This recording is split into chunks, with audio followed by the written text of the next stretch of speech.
বন্ধুরা দেখো চলে এসেছি আজকে শ্রীভূমি স্পোর্টিং ক্লাবের সামনে। এখানে অসাধারণ প্যান্ডেল করেছে আর ঠাকুরটা তো খুবই সুন্দর, তাকে গয়না দিয়ে সুন্দর করে সাজানো হয়েছে, ভীষণই সুন্দর দেখার মতন। আজ এইবার সুযোগ পেয়ে খুবই ভালো লাগছে। আজকে বাইরে একটু বৃষ্টি পড়ছে, প্রচণ্ড বৃষ্টি পড়ছে, তাই ভিতরটাই দেখাচ্ছি। ঠাকুরটা দেখো শ্রীভূমি স্পোর্টিং ক্লাবে পুরো প্যান্ডেলটাই এইরকম গোল্ডেন কালারের প্যান্ডেল করেছে আর তার সাথে সুন্দর আলোকসজ্জা। আর দেখো দেবীকে খুব সুন্দরভাবে সাজিয়েছে, সুন্দর গয়না দিয়ে সাজানো হয়েছে। দেখো দেবীকে খুবই সুন্দর গয়না দিয়ে সাজানো হয়েছে।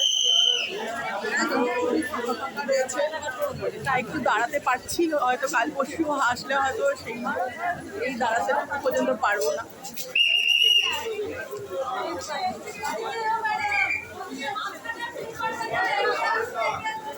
ভীষণ সুন্দর দেখে আমি অবাক হয়ে গেছি। এত সুন্দর ঠাকুর দেখে সার্থক লাগছে।